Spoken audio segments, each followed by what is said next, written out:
Yes. You don't put that up on your YouTube channel. Hello there.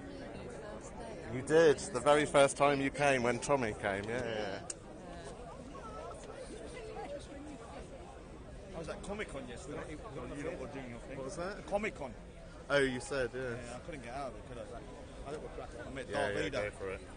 It reminded me of Ellie Dawa. You met Darth Vader. It reminded me of Ellie Dawa. Right, do you want to... Ladies and gentlemen, we're here today for one man. We're here today to see Tommy Robinson freed from prison. Yay! We want him out. We want him free. Tommy Robinson is a political prisoner.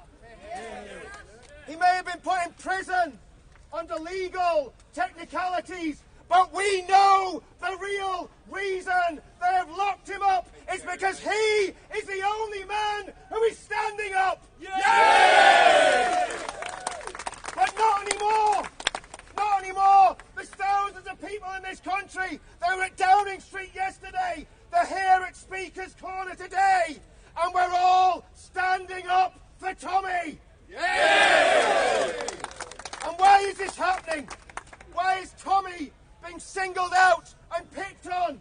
There's many people take a stand on issues, but Tommy takes a stand on a single issue. He takes a stand on the Islamisation of the United Kingdom, and nobody else has the balls to do it. Yeah! Well, that's going to change. Many years ago, I'm old enough to remember it, there was a film called Spartacus. You know what happened, don't you? I'm Tommy! No, I'm Tommy! I'm Tommy! The thing is, everyone got crucified at the end of Spartacus. That's the price you pay. That is the price you pay. And I want to tell you something, friends. It's a joke, but every single one of us should be prepared to go to prison and die on this issue. Yeah! If we lose freedom of speech in this country, we lose this great United Kingdom. This great tolerant nation is becoming a totalitarian nation, and we're the people that stop it. Yeah. 46. First they came for Salman Rushdie. Nobody said anything. Then they came for Theo Van Gogh, and they killed him. Nobody said a thing.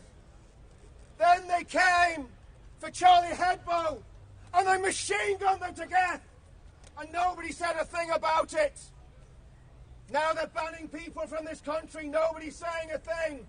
They put Tommy in prison where he could be murdered, and nobody's saying a thing. But we're talking about it today. Let's make some noise for Tommy Robinson. Friends, what we need to do, we need to be smart. We need to keep this peaceful. We need to keep this within the law. We need to do this right. And we need to do this the political way. And we need to find a political direction to get those scumbags booted out of Parliament. We need to drain the swamp. We need to drain the swamp. We need to do it now.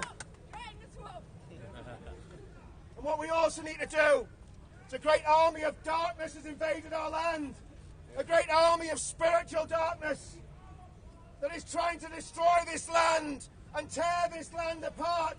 And that army of darkness is made up of Islamic supremacists who want to take over this state and turn it into a Sharia Islamic state. We're not going to let them. No!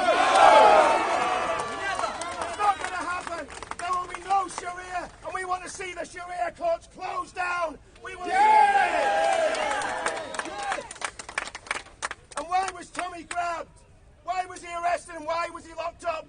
Let's be honest, because he was standing against Islamic racist rape gangs. He was standing against them. It's believed that up to 1 million girls and women in this country have been raped by the so-called grooming gangs. They're not grooming gangs, they're rape gangs. Yes!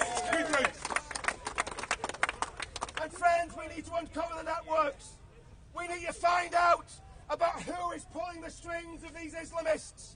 And we know that Qatar, the country of Qatar, has been bankrolling Islamists. They've been bankrolling the Muslim Brotherhood. They've been bankrolling terrorists. We've got to uncover them. We've got to show them for what they are, and we've got to stop it and stamp it out. And our government needs to be held accountable for doing business with Islamist states like Saudi Arabia and Qatar. That must stop.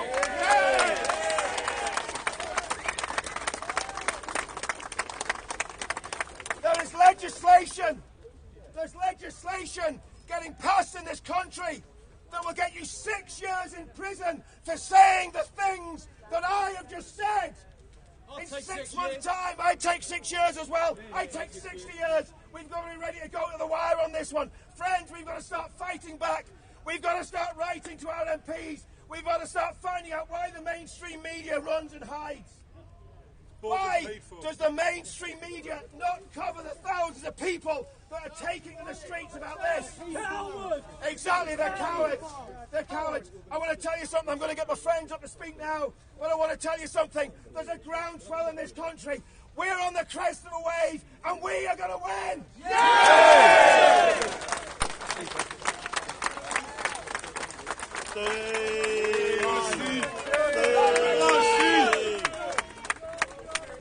Tommy Robinson is one man that has been standing up against the Islamisation of this country for decades. The state, the media, has been slandering him as far right as racist for decades. Why? Because he was calling out the sex groomers decades ago. He was branded as a racist. Now, finally, the state is catching up with Tommy Robinson. Finally, the government has instigated an inquiry into the mass sex grooming. Will that inquiry have any balls? No. We have to see. That man, Tommy Robinson, visited this area about 2 months ago. Why did he visit this area? Because the bastards have been trying to Islamise this area. They have been trying to take over and control Speaker's Corner, just like they are doing across the country, with their bullying, with their intimidation, with their threats of violence, with their actual violence. People have been spat upon, kicked, punched, chased out the park. And I'm afraid to say, the police do very little. They stand aside. When someone dares to challenge Islam and they're surrounded by a baying mob, what do the police do? They ask the person who's surrounded by a baying mob to leave the park. Yeah, right. It's happened with Tan twice. It's happened with Joseph Corrin once. It happens all the time. The police go for the easiest option. They placate the bullies, the intimidating, violent, threatening bullies, and we must not stand for it.